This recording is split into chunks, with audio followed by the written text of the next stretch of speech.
Zuckerberg versus Musk. We're going to actually break this down into three categories. Which is the better stock to invest in? Who's the better CEO to fall behind? And who would win in a fight? We'll actually settle the debate today. Your search is over.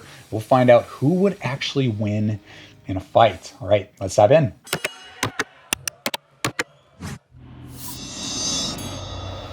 Okay, starting with the stocks, which is the better investment, Meta or Tesla? So we'll jump into Tykr. We can see Meta is a watch. The score is 55 out of 100, and margin of safety is 0%. When you jump over to Tesla, completely different story. This stock is on sale, 83 out of 100, and their margin of safety is 55%. Tesla is a lot stronger stock on paper. The financials are outstanding.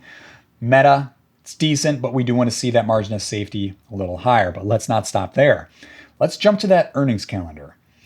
So you can see their estimates and the reports, and if they beat expectations or missed, you can see here they beat the last two quarters, but they had a bunch of misses. Going back here, a lot of red. When you jump to Tesla, check this out. All green, beating expectations or meeting expectations every single quarter, all the way back into April of 2021. Really impressive. Now let's jump to the returns. So the year-to-date returns for Meta, you can see here at 135%, which is outstanding. Tesla, 119. So Meta actually has Tesla beat.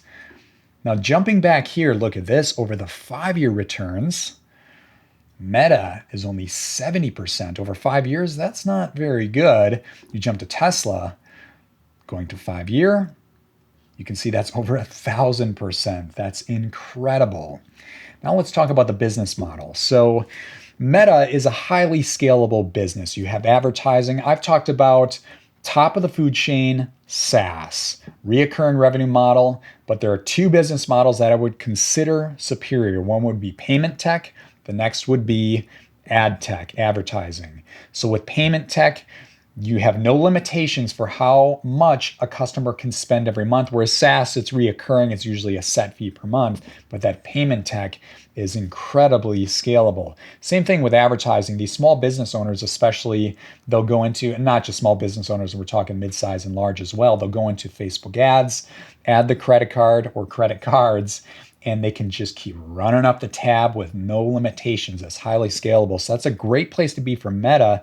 The situation we're dealing with here is we're going against Tesla, which is a powerhouse in itself. So check this out. Going over to their site, you can see the vehicles. That's straightforward. Everybody thinks of Tesla. They think of the EVs. They're a hot product around the world, but they also have energy products, including solar panels, power walls, Megapack, and then this is a big one, those charging stations. They have the partnerships with other companies out there, other manufacturers of cars that will be using these charging stations, and this is going to be huge for Tesla over the next 10 years. So when you stack these businesses together, these two stocks, you have Tesla has the better financials. Tesla actually has beat those earnings reports quarter over quarter, which gives a lot more confidence to investors, especially those institutional investors. And then number 3, you have the stronger business model. I would consider Tesla. So in this case, which is the better stock? The answer is Tesla. Okay, category 2, let's talk about who's the better CEO. So let's just go to Glassdoor just to take a look to see what other people say. You can see here that Meta has a company rating of 3.9 out of 5, CEO approval of 53%. That's not looking too hot. The 3.9 is decent, but that 53%, that doesn't give me a lot of confidence. You jump to Tesla's Glassdoor, you can see 3.6, so a little lower than Meta there, but then you have the CEO approval, which is 72%. I'm actually surprised it's that high because I know Elon, he can put a lot of pressure on his people, and I would expect that rating to be a little lower. Now, I want to take a step back and just talk about something that is a little more near and dear to my heart. I'm big into work-life balance, health and wellness. I love working on Tykr, but I also have a lot of hobbies like CrossFit, mountain biking, kayaking, even golf. I'm not going pro anytime soon, but I love the outdoors. And I find it really helpful to separate myself from business, from investing, because it kind of resets my mind and I can jump into business and investing with a more clear picture and become more effective, more efficient, it really makes a big difference. Now, Zuckerberg, I would say, relates more to that. He's also big into health and wellness. He's into CrossFit. He's into jujitsu. Whereas Musk is he's kind of a workaholic from what I've read. And he also has a lot of businesses to pay attention to. Of course, he has Tesla. He has X, Twitter, which I don't think that was such a good investment, but that's a story for another day. He has SpaceX. He has the Boeing company. He's got his hands in a lot of different hats. And that causes a distraction. If I were him, I would put the majority of my focus in Tesla. The reason is the competition for EVs around the globe is growing rapidly. Fortunately, he has a good team in place to help grow Tesla, but still, there are a lot of distractions there. So when I look at the two CEOs, who's the better leader, I would actually turn to Zuckerberg because he has the better work-life balance and he has that interest in health and wellness. I just think that's going to create more sustainability over the long term, whereas Musk, he's been pushing hard for a long time and burnout. I don't know if the guy can burn out, but again, these distractions are a little alarming. So in this case, I would actually give Zuckerberg the win as the better CEO. Now, some of you might disagree with me there, but again, health and wellness, some work-life balance, that checks the box for me. Okay, final category. Who would win in a fight? Your search is officially over. You can find out right now who's going to win in a fight. So let's just go through the specs on these two guys.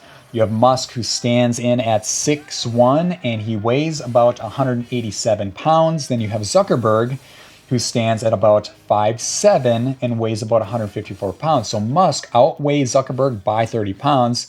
But we have two things to consider here. Zuckerberg has training with jiu-jitsu, and 85% of fights end up on the ground. That's the statistic. You want to get people to the ground as fast as possible. Whoever can grapple the best is going to win the fight. In this case, Zuckerberg has the grappling experience. And number two, this is a big one. Zuckerberg is actually pretty good at CrossFit. So he recently did a Murph workout in a really quick time. I'll just give you benchmarks here. If you can do a Murph workout, which is essentially 1 mile run, 300 air squats, 200 push-ups, 100 pull-ups followed by another 1 mile run. If you can do that in 1 hour, that's decent. If you can do it in less than 50 minutes, that's considered good. And if you can do it less than 40 minutes, you're considered pretty much a pro CrossFit athlete. You're a really tough hombre. Zuckerberg came in at 39 minutes and 50 seconds. So in a head-to-head fight, here's how this is going to play out.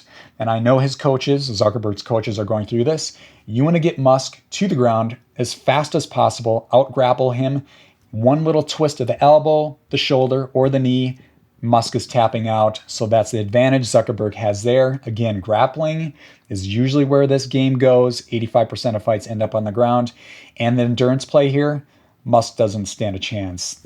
This guy, Zuckerberg, he's got the endurance. He can outmatch him on the mat, although he's 30 pounds lighter. This fight is pretty much over in no time. And what's going to happen here is these guys are going to stand up, shake hands, probably have a mutual respect for each other for a long term. This will probably catch a lot of eyeballs. There's probably not going to be a lot of animosity. But there you go. This is how it's going to play out. If Musk were to win, I'd be very surprised. 99.9% chance Zuckerberg wins this fight. Okay, I'd love to hear what you guys have to say. If you like this video, hit that like button. If you want to see more like it, hit that subscribe button. And if you want to learn more about investing and find other stocks like Meta or Tesla, you can join Tykr for free. All right, we'll see you in the next video. Bye for now.